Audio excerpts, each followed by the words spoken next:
Bonjour à tous, nous sommes ici à l'ouest du Cameroun, plus précisément dans le département de la Mifi, où nous sommes avec M. Aimé, producteur d'élevage biologique. Il prendra le temps pour se présenter. Et nous sommes actuellement dans sa ferme d'élevage où il fait différents élevages pour différents oiseaux qu'on aura le temps de visiter durant ce documentaire. Donc je laisse la peine à M. Aimé de se présenter et aussi de partager avec nous ses différentes expériences, ses différents acquis dans l'élevage biologique. Merci, Monsieur Fabrice. Moi, c'est Aimé Raoul Membou. Je suis enseignant de formation. Je suis chercheur indépendant en agriculture biologique, en médecine naturelle, au bénéfice de la santé. Ici, nous sommes dans ma ferme de porc, intégrée un peu avec la volaille villageoise, les chèvres, qui partagent presque le même milieu. Et la ferme est créée, du moins, le site a été déplacé parce que là dehors c'est la première ferme. Aujourd'hui c'est comme la quarantaine. C'est depuis 2003 et ici c'est en 2013. Donc en 2013 j'ai fait construire cette ferme et presque tous les ans la maladie porcine, la fièvre porcine revenait comme chez tous les autres éleveurs. Tous les moyens conventionnels je les ai toujours utilisés et sans suite. Et depuis avril 2011, j'ai connu le EM, les micro-organismes efficaces. Et depuis 2011, il y a un peu plus de paix. Ça veut dire que de 2011 jusqu'en 2016, je n'avais pas de problème. Je n'avais plus de problème, de soucis concernant la peste porcine africaine.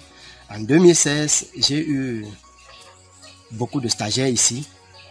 Et ils étaient nombreux, presque 13 personnes. Je ne maîtrisais plus leurs allées et venues. Me rendre compte que la maladie est déjà dans la ferme. J'ai pu faire ce que j'ai pu faire à ce temps-là. J'ai maîtrisé le nombre que je pouvais maîtriser. À l'époque, j'avais perdu 7 mères et peut-être une soixantaine de petits. C'est toujours avec le M que j'ai pu maîtriser la suite.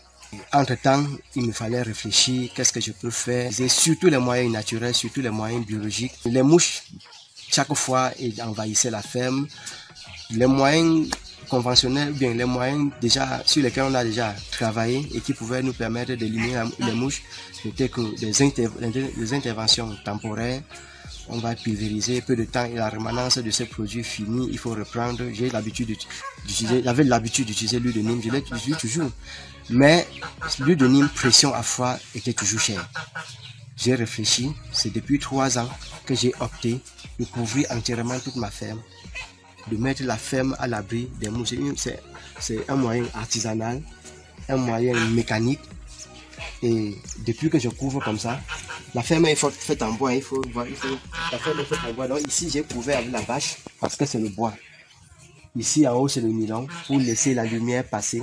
Et vers le haut là, l'air passe, la respiration est libre dedans. L'intérieur n'a pas d'odeur.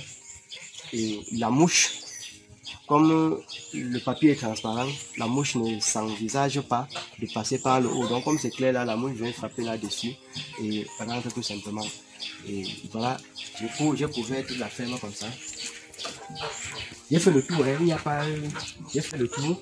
La seule respiration, ce n'est que la petite bande de peut-être 10 cm là.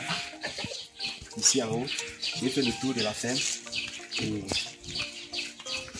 quand on va contourner, on va se rendre que c'est plutôt bénéfique à l'intérieur. Donc quand on se trouve à l'intérieur, on constate que les animaux sont plus à l'aise.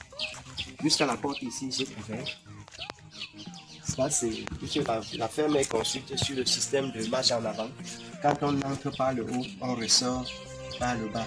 On ne fait pas de va-et-vient. On ne fait pas de va-et-vient. Quand on nettoie depuis le haut là, on ressort de ce côté, on ressort par le bas. Donc, j'ai fait le tour de la ferme comme ça. La mouche, vous voyez comme celle-ci, se balade là. La mouche n'a pas accès. Et à l'intérieur, on va constater que les animaux sont plus paisibles. Quand je constate que de plus en plus, les animaux sont tranquilles, même les sévrages, je n'ai plus trop de problèmes avec les diarrhées de sévrage. Ça veut dire que quelque part, la mouche était responsable de ces petites diarrhées pour sévrage. Alors, je décide de rechercher si on a déjà écrit par rapport à la fièvre porcine là et la mouche.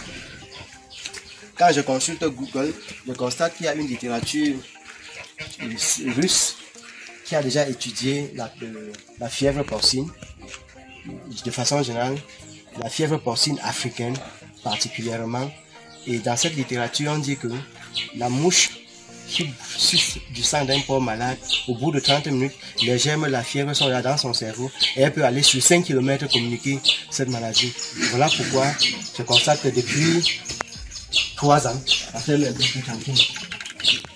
La ferme est un peu plus paisible. Mais il fait légèrement chaud par rapport à l'extérieur. Les animaux sont tranquilles, les pots sont propres. Il n'y a pas de mouche. Il n'y a pas de mouche.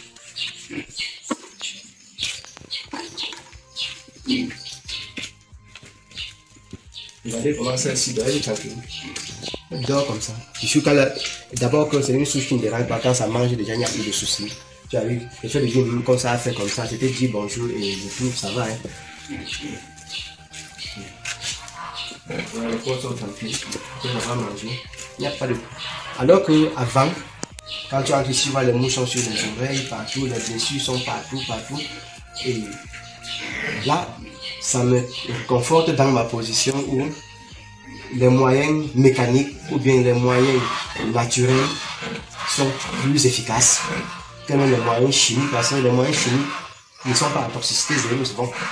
C'est d'abord toxique, même si on dit que les moyens naturels ne sont pas à toxicité zéro, les moyens chimiques sont d'abord toxiques, tout le monde le sait, et je ne les injecte rien.